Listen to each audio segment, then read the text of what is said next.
En primer lugar, tenemos que entender que lo que es pecaminoso no es el mundo creado en sí mismo, ya lo vimos, porque lo creado es bueno, dice la Escritura, sino el sistema de rebelión contra Dios de este mundo, el Dios de este mundo, el espíritu de este mundo que no proviene de Dios. A esto se refiere la Escritura cuando nos dice que no debemos amar al mundo ni las cosas que están en el mundo.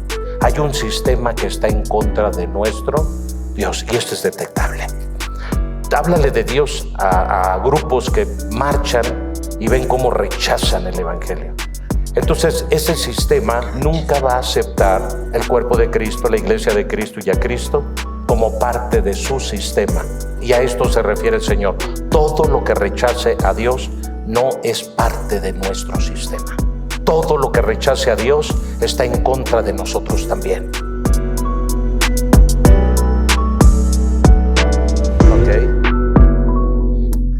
Vamos a la Biblia, a Primera de Juan, capítulo 2, versículo 15 al 17. Este mes vamos a estar con este tema. Ama a Dios y a tu prójimo como a ti mismo. Y vamos a comenzar con este tema que veo relevante. Todos los temas que tengo son relevantes, pero quiero que hablemos para que vayamos entendiendo. Quiero que podamos finalizar el mes entendiendo qué es el amor. ¿Ok? Según la palabra de Dios. Vamos a leer Primera de Juan 2, 15 al 17. ¿Quieren leerlo?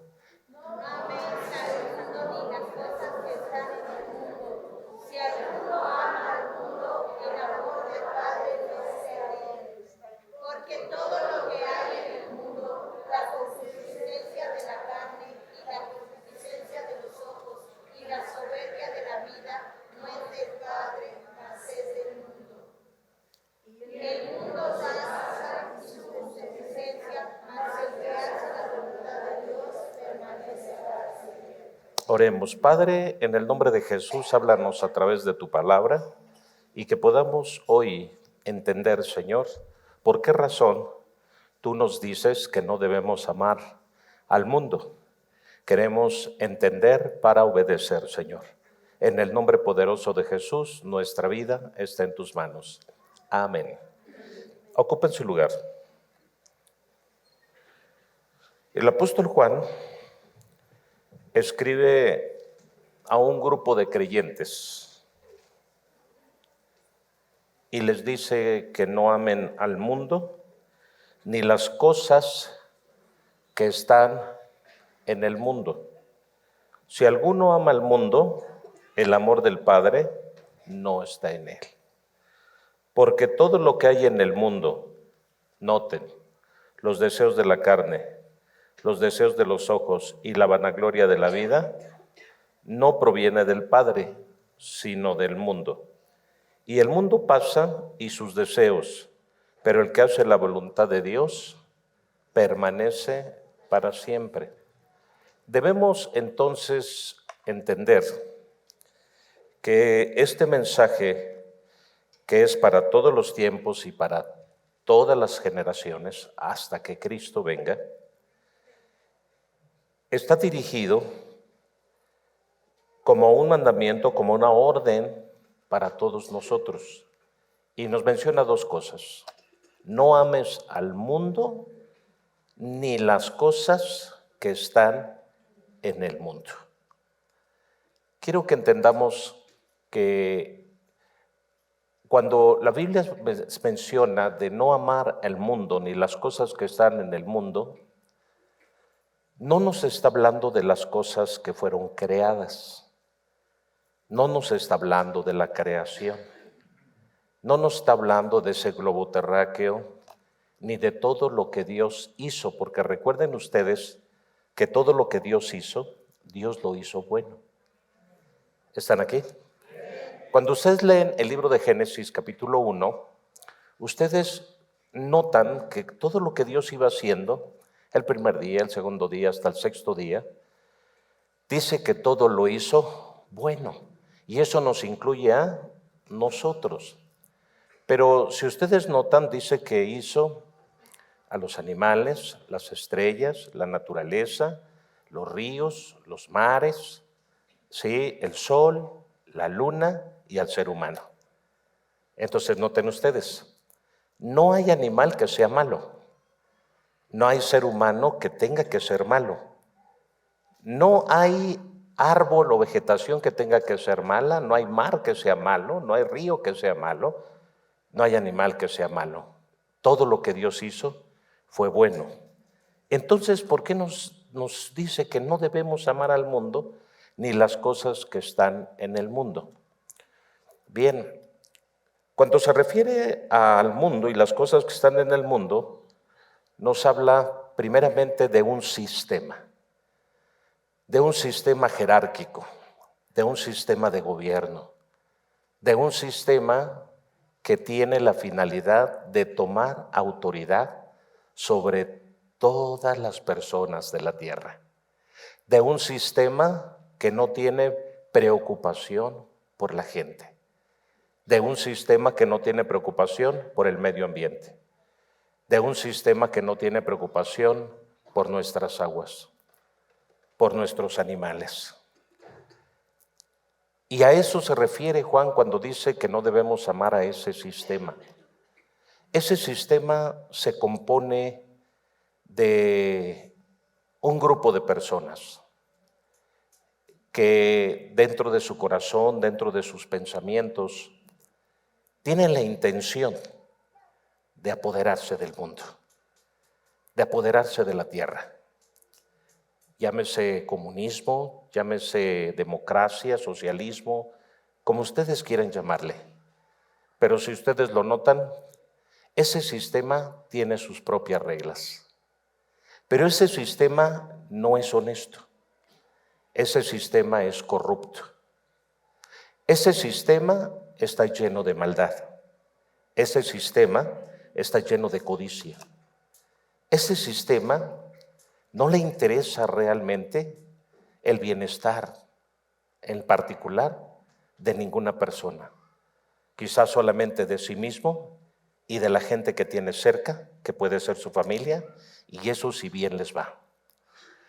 La historia nos ha mostrado realmente cómo se han levantado muchos hombres no con un corazón correcto, hombres no con un corazón con una intención buena. No vamos tan lejos, quizá los que pudimos leer un poco sobre la Segunda Guerra Mundial, cómo Hitler se fue posicionando desde la Primera Guerra Mundial hasta que llegó a ser el más grande jerarca en la Segunda Guerra Mundial. Hitler no fue el primer líder en la Primera Guerra Mundial, pero sí fue en la Segunda, entonces quiere decir que fue escalando de 1914, por ahí de 1910, 1909 a 1939, en 30 años este hombre se había convertido en un hombre muy poderoso, muy ambicioso, muy codicioso, con una mentalidad mesiánica, pero solamente para su nación, para los alemanes, pero sin importar que expusiera a millones de ellos a la misma muerte. Era tanta su ambición que la guerra la perdió gracias a los intensos fríos, más que por una batalla cuerpo a cuerpo. Por insistir a su ejército que fuera y combatiera y pudiera ganar terreno, territorio contra un ejército en medio de una tormenta terrible invernal. Hoy día nos damos cuenta que no ha cambiado mucho la situación tampoco. Los hombres no han cambiado mucho, los que están en el poder. Vladimir Putin es un hombre perverso, que no tiene amor y cuidado de los suyos, ya que la guerra que hay en Rusia es interna. Es una guerra entre hermanos, entre mismos rusos, entre gente que pertenece al mismo bando. Ucrania son sus hermanos, pero no les importa.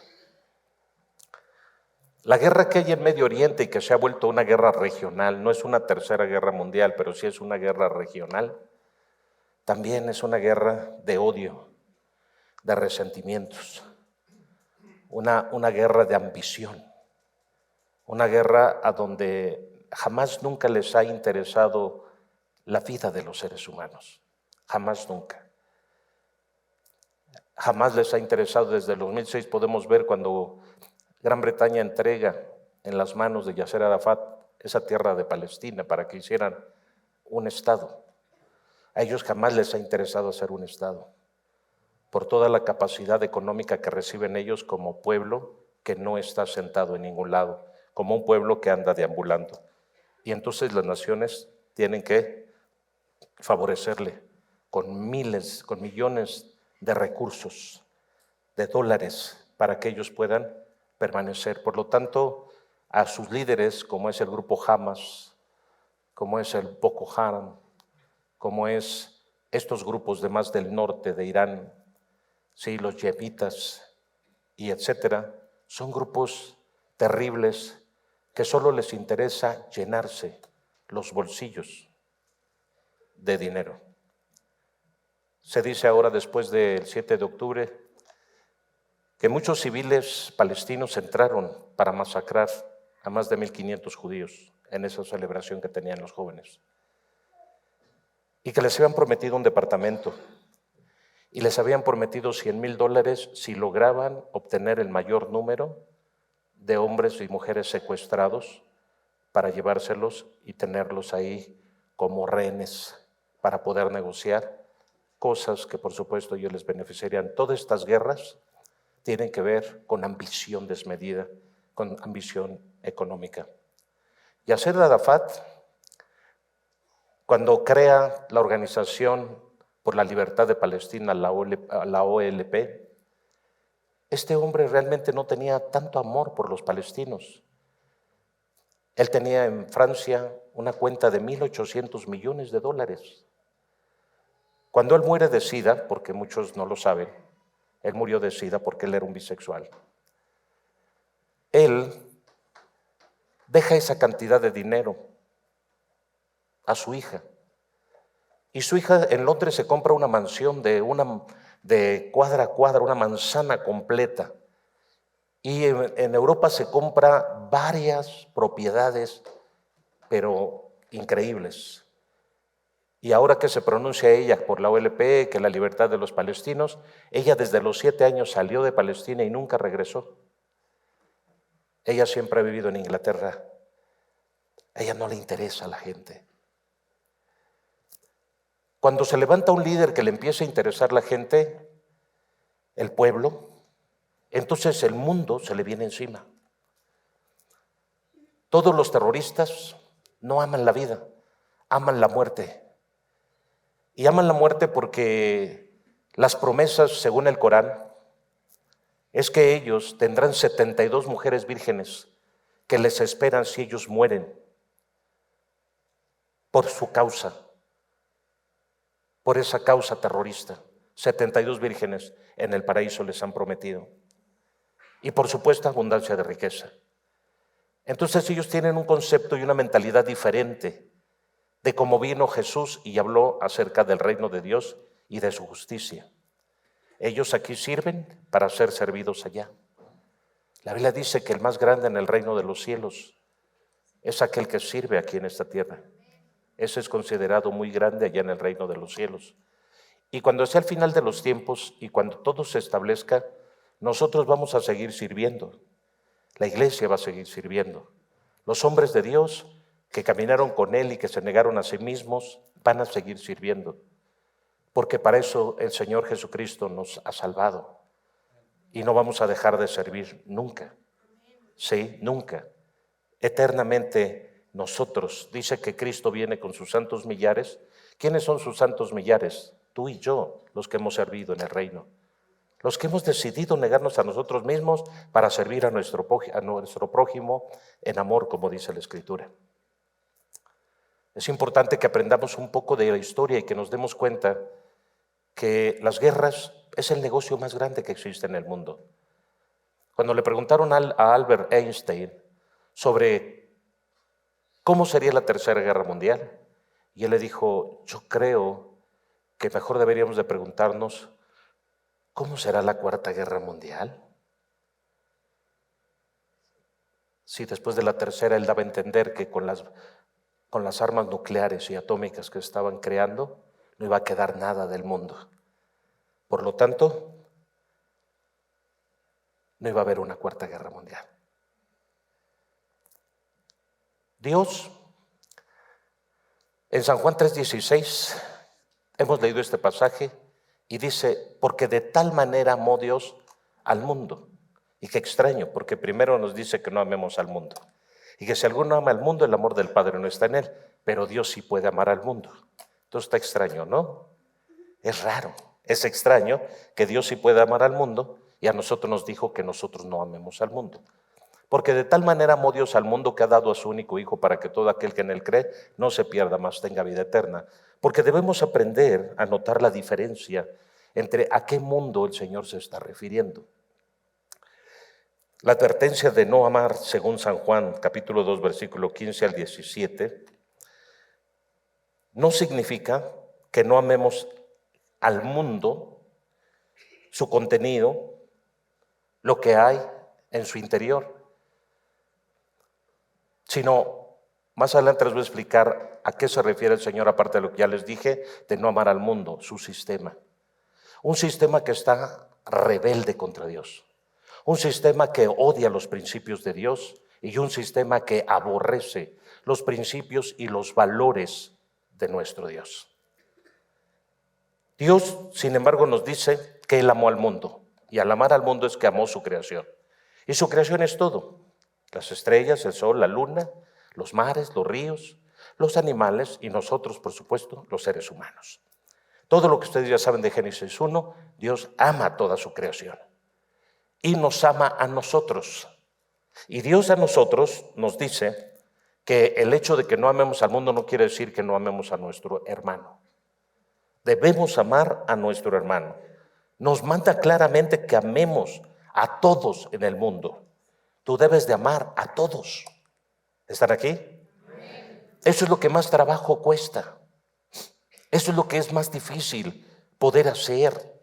Realmente el saber o el poder amar a nuestro prójimo. ¿Cuánto trabajo cuesta? Dios nos manda claramente también que amemos aún a nuestros enemigos. Marcos 12:31.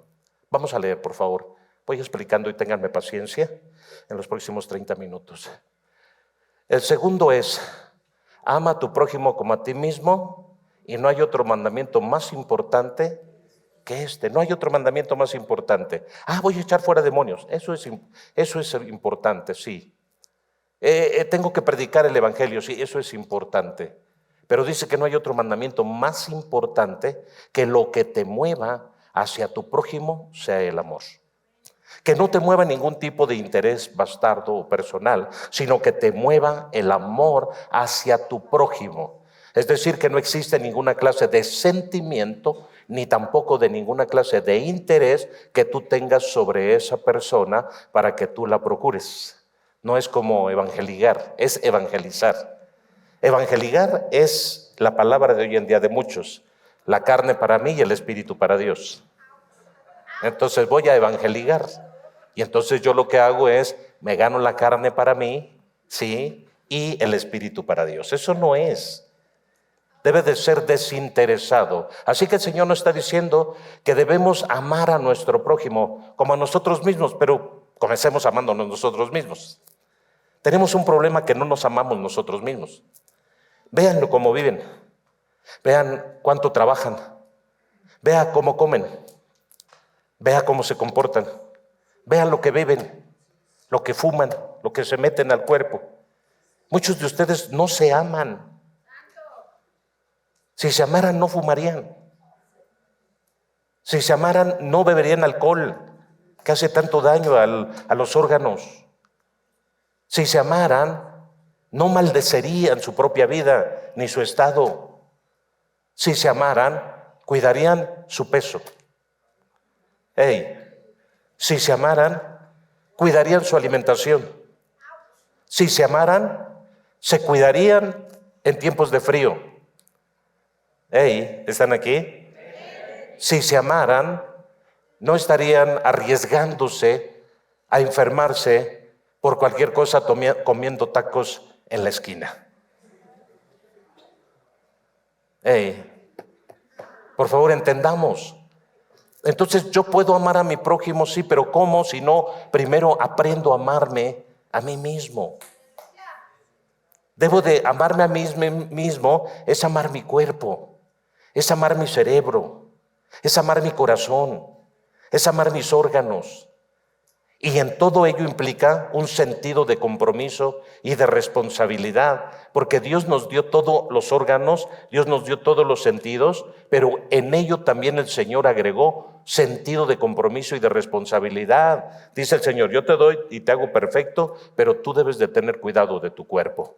Amarse a sí mismo es tener cuidado de evitar todo aquello que nos destruye o que nos daña interiormente y también exteriormente. Si trabajamos en alguna empresa con químicos, usen mascarillas y gafas. Hay muchos que no lo hacen y al rato tienen problemas de cánceres en la piel o de cánceres por los gases tóxicos en su interior. Otros, mucha diabetes que hay sobre el pueblo es gracias a no tener cuidado o porque te malpasabas mucho o porque comías demasiadas cosas que taponearon o dañaron tu páncreas, que hicieron tu hígado graso. ¿Qué sería? No lo sé. Yo no he venido en esta mañana a predicarte un tema donde yo te haga sentir culpable, sino donde medites y reflexiones acerca del amor. Qué bonito es el amor, qué hermoso es amar. Sí, pero desafortunadamente no tenemos un concepto bien definido acerca de lo que es el amor. Entonces, Juan 15:12, vamos a leer, Juan 15:12, ¿qué dice? Léanlo fuerte.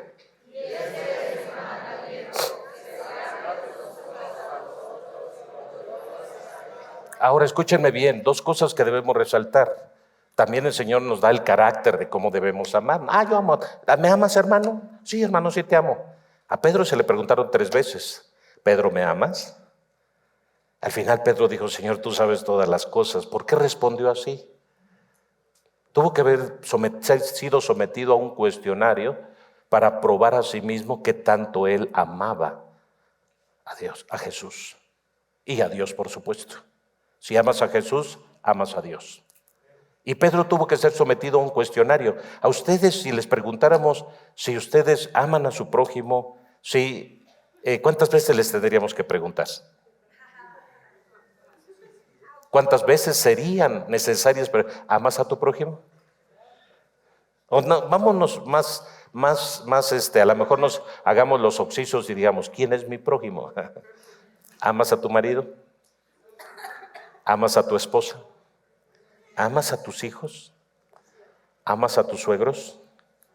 ¿Amas a tus cuñados? ¿Amas a tus primos?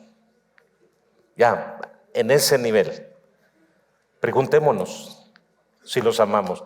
Y si no amamos a los que tienen en parte sangre nuestra, imagínate cómo vamos a amar a un desconocido. Y entonces a veces vivimos engañándonos. Y el Señor nos está diciendo dos cosas. Este es mi mandamiento, es decir, que el amor no es una opción. Amar o no amar no es una opción, es un mandamiento. Es un mandamiento olvidado. Es un mandamiento que se pasa por alto. Es un mandamiento poco considerado. Consideramos el mandamiento de no robarás, de los primeros tres mandamientos hacia abajo los consideramos, pero los 2 primeros siempre los pasamos por alto. El primer mandamiento es amarás a Dios por sobre todas las cosas y amarás a tu prójimo, el segundo mandamiento, como a ti mismo. ¿Y quién habla de esto? Hablamos de no adulterar, de no robar, de no codiciar, de no matar, pero no hablamos del amor. Entonces, cuando Dios dice amarás a Dios por sobre todas las cosas, es porque el hombre tiene una tendencia hacia la idolatría. Se idolatra a sí mismo. Al hombre, ¿cómo le gusta que se idolatre a sí mismo? El hombre le gusta idolatrarse a sí mismo. Yo sé que aquí no, ustedes ya superaron esa etapa de su vida. Pero ¿cómo les gusta? O sea, si no me halagan, si no me exaltan, si no me reconocen, si no me engrandecen, si no me ponen, si no me dan, si no me reconocen, tenemos un problema muy grave. nos sentimos mal. Claro que todos tenemos necesidad de reconocimiento, todos tenemos necesidad de que nos amen, todos tenemos necesidad de que nos exalten, pero que no sea un ídolo en nosotros. Por eso dice Dios, amarás a Dios por sobre todas las cosas, porque capaz que tú me cambias por cualquier cosa. Capaz que tú me cambias, o sea, tú me tienes que amar a mí. ¿Por qué te tengo que amar primero a ti, Señor? Porque tú en tu cerebro me cambias por cualquier cosa. Cualquier cosa me cambias. Y esto es una realidad.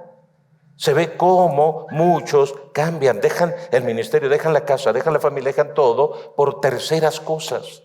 Dejan el camino de Dios por terceras cosas. A veces por cosas insignificantes terminan y dejan de congregarse, dejan de acercarse a Dios, dejan de discipularse, dejan de estar constantes creciendo en la obra del Señor. Entonces, qué fácil es dejar de amar a Dios. Por eso el Señor, el primer mandamiento, dijo, el primero, y después de este sigue el segundo. Entonces quiere decir que no está el segundo por encima del primero, ni el tercero por encima del primero. Mi deber es amar a Dios por sobre todas las cosas. Aún el Señor, hay un pasaje que llama mi atención que dice, si tú amares más a tu padre, a tu madre, a tus hermanos, sí, y otras cosas que a Jesús, tú no eres digno de ser mi discípulo. Entonces, ¿qué quiere decir? Que si yo amo más a mi prójimo que a mí mismo y que a Dios, desde ahí yo estoy cometiendo un pecado. Porque estoy haciendo de mi vida un ídolo. Hay mucha gente que vive idolatrada de sí mismo. Jesús, cuando estuvo en esta tierra, no crean que lo exaltaron, lo engrandecieron, lo levantaron, lo pusieron en un nicho. No, Él fue perseguido, fue calumniado, fue blasfemado, lo golpearon, lo escupieron, lo mataron. Y dice, Él mismo dijo, ¿seréis aborrecidos por causa de mí? No, hombre. ¿Y por qué razón? ¿Cuál fue la principal causa? Sí, que Él reveló y manifestó la humanidad. Digan conmigo, el amor. ¿Saben por qué? Él era el hombre que en medio de un mundo y de un continente y de una nación llena de odio, de rencor y resentimiento. Miren, estaban que los judíos se convirtieron a Cristo y las griegas también se convirtieron a Cristo, y después tuvieron que buscar 7 varones llenos del Espíritu Santo. Vean Hechos de los Apóstoles capítulos 5, 6 y 7, y se van a dar cuenta que ya estaba la iglesia formada y había conflictos por asuntos raciales, por ser una griega y por ser otra judía. Y las judías pensaban que tenían más privilegios por derechos de antigüedad o porque Jesús era judío, ¿sí?, más que las griegas. Y hubo problemas. Estos problemas también existieron entre Pablo y Pedro, porque Pedro se retraía cuando los judíos iban a tal lugar y ya llegaban. Pedro, mientras no estaban ellos, convivía con todos bien chévere, con todos los gentiles, pero cuando llegaban los judíos, simplemente Pedro se retraía y ya no quería convivir igual, porque tenía su élite, su grupito, Pedro, y ya no convivía igual con todos. Y entonces todo esto nos muestra las diferencias de un falso amor que había en el corazón de Pedro. Pedro tenía un problema, un falso amor, que Dios tuvo que tratar con él. Pedro, ¿me amas? Sí, Satanás os ha pedido para zarandearos, pero he rogado que no falte tu fe, y cuando vuelvas sensible y confirma a tus hermanos. Tenía que confirmarse el verdadero amor de Pedro hacia Jesús y hacia Dios. El amor verdadero se tiene que confirmar. Tienes que pasar procesos, tienes que vivir etapas en tu vida que demuestren que verdaderamente amas a Dios. ¿Y cómo es que tú puedes demostrar que amas a Dios? Permanezco en medio de cualquier situación o adversidad de la vida. Sigo buscando a Dios, sigo caminando con Dios, sigo obedeciendo a Dios, aunque me duela, aunque esté enfermo, aunque esté cansado, aunque haya pasado una mala noche, sigo adelante buscando a Dios, porque la permanencia es lo que demuestra que verdaderamente yo amo a Dios. Judas no amaba a Jesús, por supuesto, y tampoco amaba a Dios. Si lo hubiera amado, hubiera permanecido. Juan menciona que algunos no permanecieron entre ellos porque no eran de ellos, porque no les costó trabajo amar. Sí, recuerden que la causa principal por la cual mataron a Jesús fue por amor. Porque él amaba a todo el mundo. Dice, miren, la trampa que le quisieron poner con la mujer adúltera fue por amor. Él dice que ama a todo mundo y que el amor es la esencia de todo y que Dios es amor. A ver si es cierto, pero dice que viene a cumplir la ley. Vean, o sea, él mismo. O sea, los mismos le quisieron poner una trampa a partir del amor. Él, por amar a la mujer adúltera, por amar al pecador, porque de tal manera amó Dios al mundo. ¿Y cómo? Demostrándolo. ¿Cómo lo demostró? Siendo un capataz Jesús, siendo un prepotente, siendo un autoritario, sintiéndose Juan Camaney, sintiéndose que todas las podía, sintiendo que todos le tenían que obedecer y besar los pies. Jesús nunca hizo eso. Dijo, aprenda de mí, yo he venido a servir. Jesús, no me laves los pies. Dijo Pedro, si no te dejas tú, no puedes pertenecer a mi reino, porque yo tengo que hacer parte de, vine a servir. Y todo esto lo hago por. Entonces lo mataron por amor. O sea, él viene demostrando cuánto amaba a la humanidad, cuánto amaba a los pecadores, cuánto amaba a los samaritanos, cuánto amaba aún al gobierno, porque algunos que se acercaron del gobierno con él los favoreció con su salvación. ¿Recuerdan al centurión, a Cornelio? ¿Cómo fue salvo él y toda su casa? ¿Cómo fue favorecido por esta gracia de parte del Señor? Porque todo lo que hagas por Dios con amor tendrá gratificación. Porque nada se debe de hacer sin amor. Todo se tiene que hacer con amor. Porque es un mandamiento. Ámense los unos a los otros. Y luego dice, como yo les he amado. La segunda cosa es, ámense los unos a los otros. ¿Y cómo nos amó el Señor? Dice la Biblia que el Señor nos amó cuando hace referencia a que el marido ame a su mujer como Cristo amó a la iglesia y se entregó a sí mismo por ella y murió en la cruz. Ese es el nivel de amor que debemos de tener. Amar los unos a los otros. ¿Sabes cuándo tú vas a estar listo para decir, yo estoy lleno de amor? Cuando a la persona que tienes a tu lado tú estés dispuesta a morir por ella. Ese es el nivel más grande del amor. Ese es el nivel más grande de amor. Por favor, grábenselo en su cabecita. Sí, porque las personas se enamoran. Lo primero que se enamora de una persona es el cerebro. Es lo primero que se enamora. Por eso Dios habla mucho y Jesús habla mucho de una renovación mental. Porque lo que hace que se enamore primero es tu mente. Si tu mente no se enamora tu corazón, vas a ser un hombre de doblado ánimo. Por eso tienes una lucha. Hay muchos que se enamoran del corazón, bien emocionados. Yo sentí bien chido y cuando fui y yo lloré y no, bien padre y todo. Y cuando te vino la prueba, ¿qué pasó? Ya tu cerebro ya no se conecta con tus sentimientos. No, pues es que yo, desde que empecé a servir a Jesús, las cosas no me han ido mal, perdí el trabajo, me corrí. A ver, espérate, entonces, ¿amas o no amas al Señor? Disculpen que tome agua.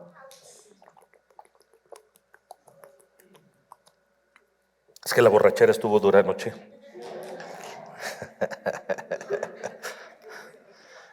Lo digo por los religiosos. No, tengo una deshidratación terrible. No les cuento por qué, pero sí la tengo. Ok, entonces, este es mi mandamiento. Recuerden, amar es así que yo te mando que me ames. Ahora tú mándale a alguien, te mando que me ames. Dile al que tienes a tu lado. Ahora dile, y obedece.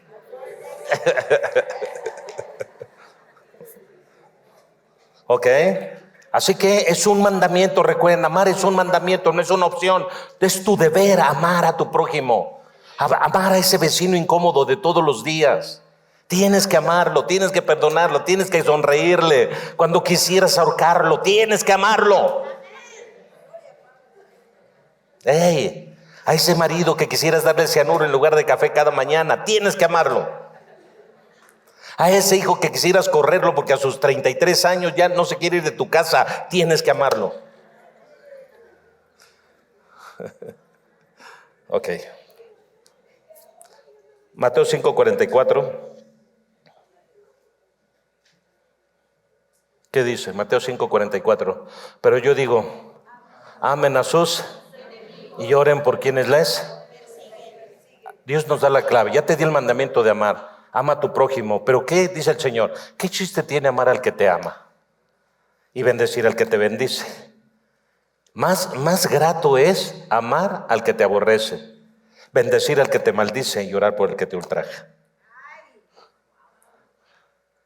Qué duro es eso. El Señor te está diciendo, yo te digo, amen a sus enemigos. Amen a sus enemigos. No dice que los odies. Y luego hacemos oraciones hechiceras nosotros, Señor, mira tus enemigos, acaba con ellos, o te los mando yo, o te los llevas tú, y cosas por el estilo. Dejen de hacer eso. Empiecen a bendecir a sus enemigos. Señor, ayúdame a amar a ese que tan mal me cae. Es un mandamiento del Señor. Amar al que tan mal te cae. Es que mi suegra me hizo tanto daño. Tranquila.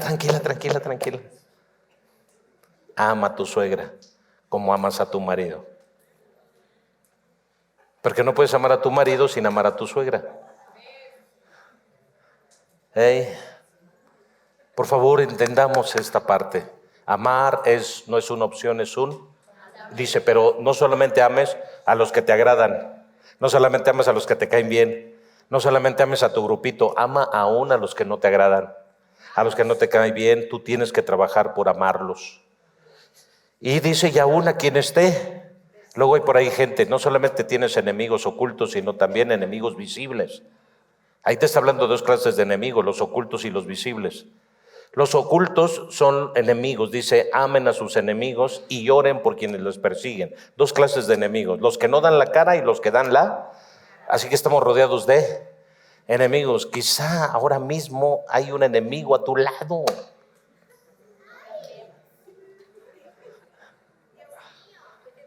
Y en algunos casos quizás hasta dormiste con él. Lo bueno es que yo me sé el versículo que donde dice la Biblia, no te confíes ni aún del que duerme a tu lado. Así que yo tengo un garrote siempre ahí en mi buró todas las noches, por si algo pasa. No es cierto. Ok, así que oren por quienes les persiguen. Dos clases de enemigos, los que se ven y los que no se. Y los que no se ven no te afectan tanto. Dice, ama a tus enemigos, pero es cuando eres Señor, enséñame a amar a mis enemigos. Pero también ora por quienes sabes que tú no les caes bien. A veces dices, es que no me cae bien la persona, ¿y tú? O sea, está bien, la persona no te cae bien, pero tú sí caes bien. ¿Eres agradable? ¿O tienes la sangre de morcilla? O sea, ¿cómo eres? O sea, realmente a veces hay gente que dice, es que no me agrada esa persona, pero probablemente tú tampoco eres agradable para esa persona.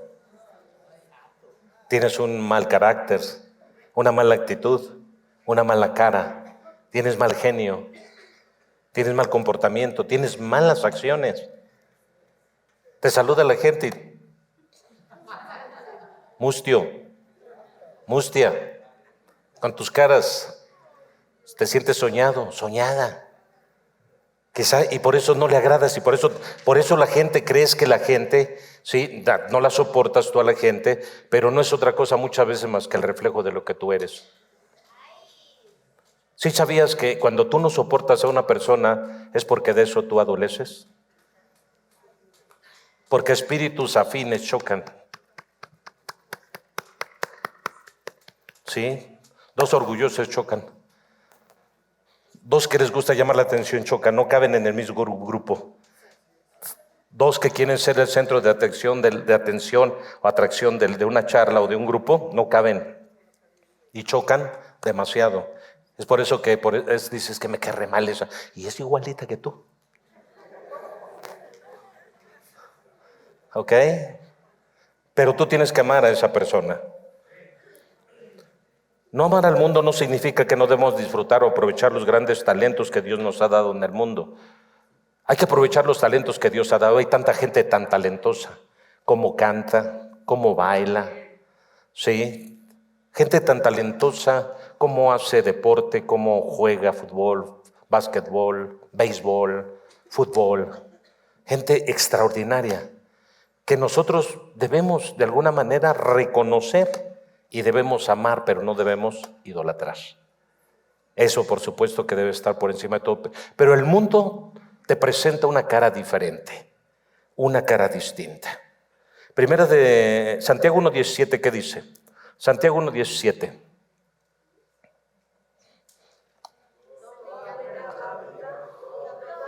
A ver, fuerte, léanlo.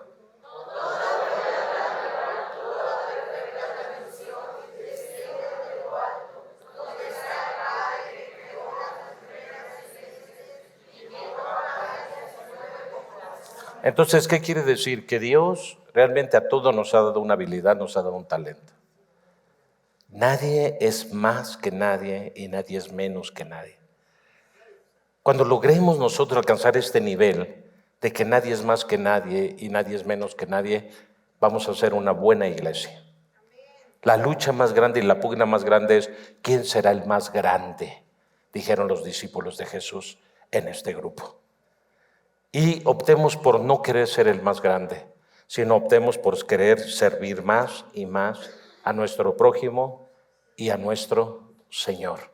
Así que el que tienes a tu lado tiene un talentazo que si no lo ha desarrollado es gracias a alguna falta de entendimiento, algún problema emocional, alguna batalla interna, no lo sé qué es lo que esté pasando en esa persona, pero esa persona es talentosa. Todos ustedes son talentosos en alguna área de su vida, pero muchos no lo desarrollan, claro, no quieren ejercerlo, no quieren actuarlo, no quieren practicarlo, pero de que tienen un talento, lo tienen. Porque esa dádiva nos la dio el Señor a todos y cada uno de nosotros. Amén. Sí, primera de Timoteo 4:4. Dios nos da muchas buenas cosas para disfrutar y debemos recibirlas todas ellas con acción de...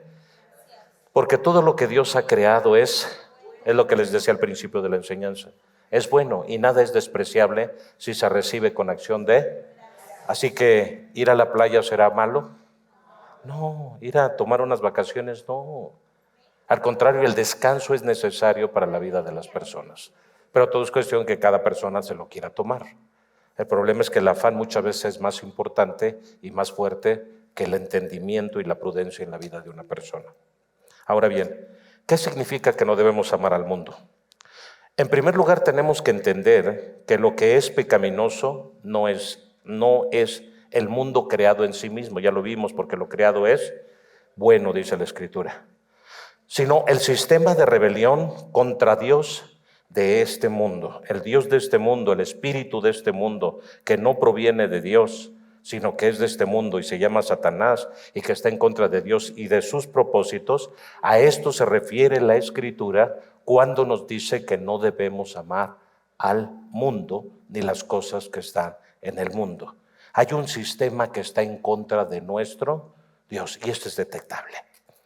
Háblale de Dios a grupos que marchan y ven cómo rechazan el Evangelio. Rechazan cualquiera, feministas, homosexuales, socialistas, comunistas, demócratas, y dicen no se mezcle la política con la iglesia, etcétera. Y vean cómo hay un rechazo y un repudio total contra las cosas sacras, contra las cosas de Dios. Entonces, ese sistema nunca va a aceptar el cuerpo de Cristo, la iglesia de Cristo y a Cristo como parte de su sistema, sino que lo va a rechazar. En los colegios, véanlo, nuestros jóvenes y adolescentes y niños necesitan principios y valores para todo lo que ellos viven tan terrible en eso en los colegios de servicio público. Y miren, no permiten que entren pastores ni nada de este tipo de maestros a enseñar principios y valores. ¿Por qué razón? Porque este es el sistema del mundo y a esto se refiere el Señor. Todo lo que rechace a Dios no es parte de nuestro sistema.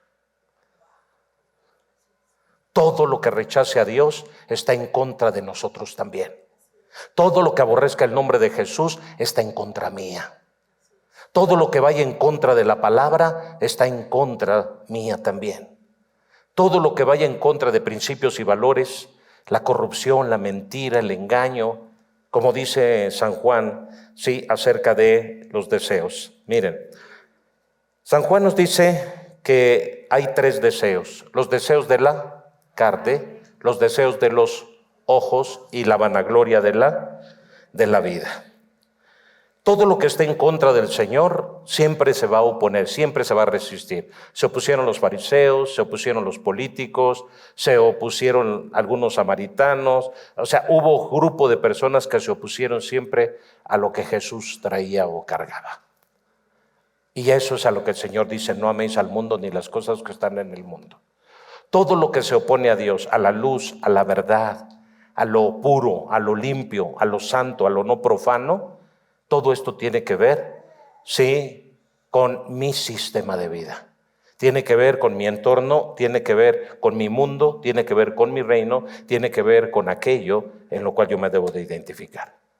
Pero con lo que no me debo de identificar es aquel que hace mofa y burla de la cruz, de Cristo, de su sacrificio, que hace mofa y burla del evangelio, de la palabra, etcétera. Yo eso debo de rechazarlo en mi vida. Eso es lo que Dios a mí me prohíbe que no debo de amar. Veamos Efesios 2:1 al 3. Efesios 2:1 al 3. ¿Qué dice? En otro tiempo ustedes estaban muertos en sus transgresiones y pecados, en los cuales andaban conforme a los poderes de este mundo. Se conducían según el que gobierna los aires, según el espíritu que ahora ejerce su poder en los que viven en la... Entonces, los que viven en desobediencia, así actúan. Y en ese tiempo también todos nosotros vivíamos como ellos, impulsados por nuestros deseos pecaminosos, siguiendo nuestra propia voluntad y nuestros propósitos como los demás. Éramos por naturaleza, ¿qué? Merecedores de la ira de Dios. Eso éramos antes. Entonces, ¿y ahora? Si eso éramos antes, ¿ahora qué somos? 1 Corintios 2:12. Y esto éramos algunos, dice éramos, ya quiere decir que ya no somos, ¿o sí? Nosotros no hemos recibido el espíritu del mundo, ¿ya vieron? El sistema del mundo, sino el espíritu que procede de Dios, para que entendamos lo que por su gracia Él nos ha concedido. ¿Creen que lo que Dios nos ha concedido sea mayor que lo que el mundo nos puede ofrecer? ¡Claro! Cuando llegamos a Cristo, de verdad nos ha ofrecido tanto. Nos ha dado tanto el Señor. ¿Quiénes éramos antes y ahora quiénes somos? ¿Dónde estábamos inmiscuidos? ¿Dónde estábamos perdidos? ¿Dónde estábamos atrapados? ¿Dónde estábamos encarcelados? Pero vean ahora dónde estamos. Qué bonita es la vida y qué bonito es el amor. Pero el amor verdadero, porque hay un amor falso. El amor debe de ser verdadero. Primera de Juan 4:8. Primera de Juan 4:8. ¿Qué dice? El que no ama, porque Dios es. Entonces quiere decir que el amor verdadero, ¿de dónde proviene? Viene de Dios. 2 Corintios 4:4. ¿Qué dice? Aquí Juan nos está aclarando específicamente a qué se refiere cuando nos prohíbe amar al mundo. El Dios de este mundo ha cegado la mente de estos incrédulos para que no vea la luz del glorioso evangelio de Cristo, el cual es la imagen de Dios. Entonces, ¿qué es la rebelión? ¿Sí? La rebelión. ¿Y cuál es la otra? ¿Sí? La mente sin entendimiento. Ha cegado el entendimiento de los incrédulos, número 3. Entonces, rebelión, incredulidad y una mente no renovada. Estas 3 cosas hacen que nosotros permanezcamos cegados al amor de Dios y que esa revelación del amor de Dios no llegue a nosotros. Por eso nos cuesta tanto trabajo amar a nuestro prójimo, porque no hay revelación de Dios ni en nuestra mente, ni en nuestro corazón, ni en nuestra persona. ¿Ok? Por eso Juan aclara que nosotros ya no somos rebeldes, nosotros ya no estamos cegados. ¿Están aquí? Nosotros ya no somos rebeldes, nosotros ya no estamos cegados y nosotros ya no somos incrédulos. Por fe caminamos, por fe avanzamos, por fe vamos hacia adelante, aleluya.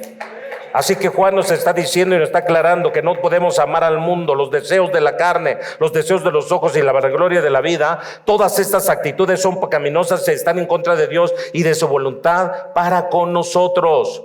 Los deseos de la carne que abarcan pecados como la inmoralidad sexual, la gula y otras libertades que el hombre se da. Los deseos de los ojos son la raíz de la codicia. Es el deseo codicioso de las riquezas materiales y las posesiones de este mundo. La gente no se sacia de tener y querer tener, tener y tener. Y por último, la vanagloria de la vida es el alarde de la ambición y los logros, el deseo de recibir el honor y el aplauso de este mundo. Queremos la vanagloria de la vida, queremos el aplauso. No estoy esperando el aplauso de nadie, el reconocimiento de nadie. Yo solamente espero acabar mi carrera y hacerlo con gozo. ¿Alguien está aquí? Yo solo espero eso. No estamos buscando el aplauso ni el reconocimiento. Yo solamente espero entregar cuentas bien de cada uno de ustedes delante de la presencia de Dios. Espero entregar cuentas correctas de ustedes cuando el Señor me pida cuentas. ¿Qué fue de Chonita, de Pablito, de fulanito? ¿Qué fue de él? Aquí están, Señor. 50 ovejas me diste, 50 te regreso, Señor. Aleluya. Porque esa debe ser mi preocupación. No los deseos de los ojos, no los deseos de la carne, no la vanagloria de la vida, los reconocimientos. Yo solamente necesito un like y es el de Dios.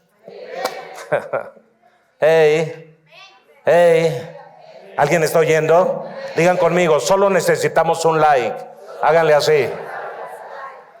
Háganle así. Solo necesitamos un like y es el de Dios. Que cuando Dios vea mi perfil le pueda dar un like, decir, este sube buena publicidad a las redes sociales, este está a la altura, se comporta como santo, como hombre de Dios, ama a su prójimo, lo procura, es un hombre correcto, una mujer correcta. Tengo 25,000 likes de puros impíos, de puros que son como tú, de puros llenos de maldad, de iniquidad, de pecado, y te alegran 25,000 likes, y el único que debería de preocuparte no lo tienes. Los deseos de la carne, pecados de inmoralidad. Mateo 4 del 1 al 11 vemos que Jesús fue tentado con los ojos, fue tentado en la carne y fue tentado en la vanagloria de la vida. Todos estos reinos te daré si postrado me adorares. Y en todo ello el Señor lo que hizo fue reprender al diablo. Cada vez que te venga eso a la cabeza, los deseos de la carne, toda clase de inmoralidad. Cuando te vengan los deseos de los ojos, toda clase de ambición. Y cuando vengan a tu vida la vanagloria de la vida, toda clase de que me tienen que reconocer porque yo soy quien soy y no me parezco a nadie, tienes que saber que detrás de todo eso está el diablo metido hasta los tuétanos, tratando de apartarte del amor de Dios y del amor de tu prójimo. Porque ¿a dónde te lleva cuando no te reconocen en algo? ¿A dónde te lleva? A odiar a la persona. Es que me trata como muchacha, nunca me reconoce nada, nunca. ¿Y tú te casaste para ser reconocida? O sea, ¿te casaste desde el contexto de la vanagloria de la vida? ¿O te casaste porque amabas a tu prójimo? A ver, te pregunto, ahí te va. ¿Te casaste a partir de la vanagloria de la vida? No, es que este pastor, esta estaba bien buena y por eso me casé con ella. Entonces no te casaste por amor, sino te casaste por los deseos de los ojos. No, es que con esta yo tenía futuro, esta yo sí me vi con futuro. Entonces te casaste por ambición. Es que tenía carrera, tenía profesión, tenía. O sea, a ver, ¿a partir de qué principio te casaste? ¿De un falso amor? Del falso amor, de la codicia de los ojos. Es que está bien bonita. Y todo mundo, todo ahí en la iglesia, todos le echaban el ojo, pero yo fui el más. Entonces quiere decir que tú no te casaste por amor, sino ¿por qué? ¿Por la qué? Los deseos de los ojos. ¿Se dan cuenta? El deseo de los ojos, los deseos de la carne. Sí, porque hay un cuerpazo. Los deseos de los ojos. Porque con ella voy a llegar muy alto. ¿Y ya viste hasta dónde llegaste de alto?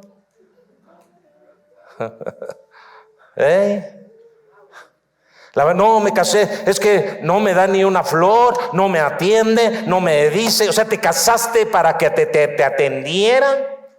O sea, no fue amor, sino fue por machismo, para que te atendiera, porque querías a una criada, querías a un criado que te atendiera. Alguien que todo el tiempo te esté levantando el ego porque te decía cuando era tu novio, qué bonitos ojos tienes, mi amor, cuando en tu casa te decían la prieta. Las de ojos tiernos, las ojos de víbora. Llegas con qué bonitos ojos tienes, mi amor, porque te casaste con ella por la vanagloria de la vida, porque te exaltaba. Hay muchos que se casan porque las exaltan. El verbo, la lengua. Eso no es amor. Pero ese es otro tema. Al rato voy a hablar un poco más acerca de las características de un verdadero amor, que es lo que es el segundo tema. ¿Ok? Así que tú no te casaste, deja de estarte quejando, mujer, si tu marido no te exalta. Tú no te casaste por vanagloria, sino por amor, y el amor todo lo sufre.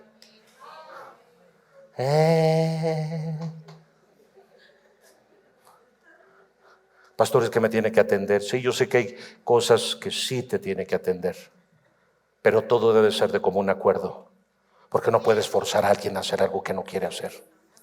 Y cuando no lo quiere hacer, no te queda otra más que hacerlo tú, mijito. Es que mujer no me quiere dar de comer. No, si no quiere, no puedes forzarla. Vaya usted, caliéntese, para eso tiene manos. Porque usted quiere el bien para su mujer.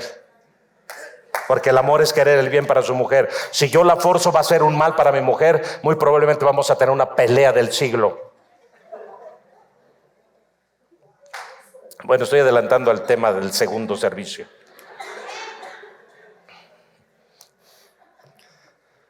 Estamos de pie.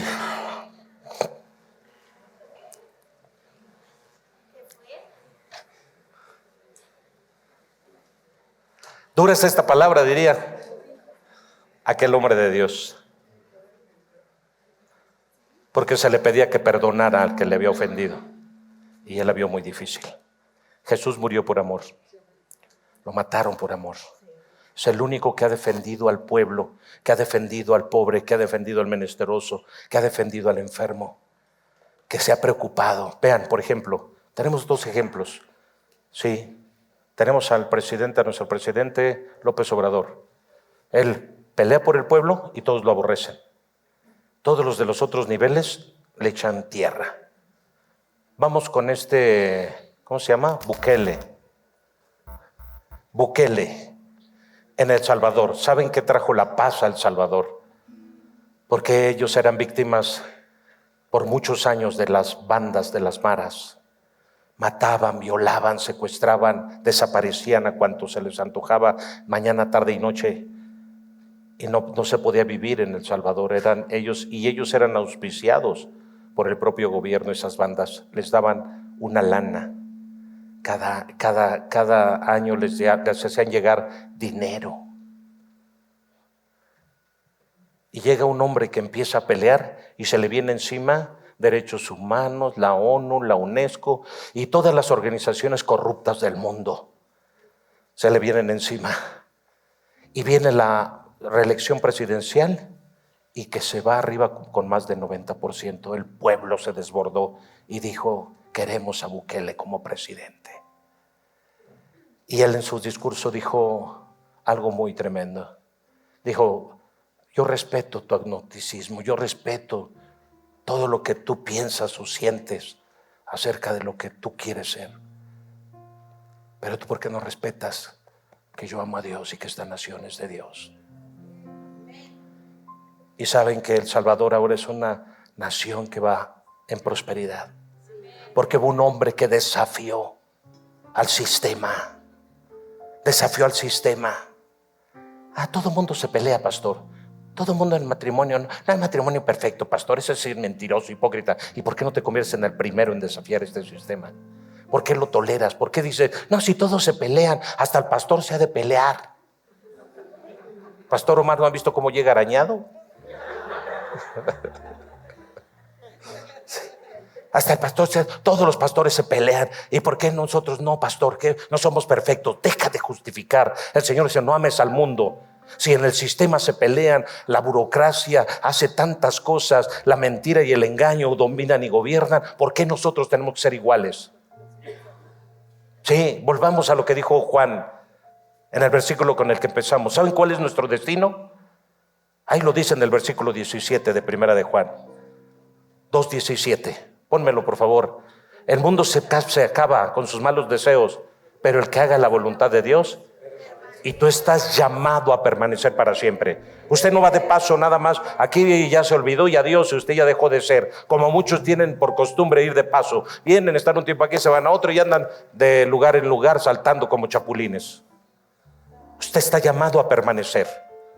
Está llamado a permanecer y a dar fruto. Hey, recuerden que Jesús dijo, ustedes también se quieren ir, por todo el mundo se fue. ¿Y quiénes se quedaron con él? ¿Saben quién se queda en la iglesia? Los que son discípulos. Los que no son discípulos se van. Solo los que son discípulos se quedan.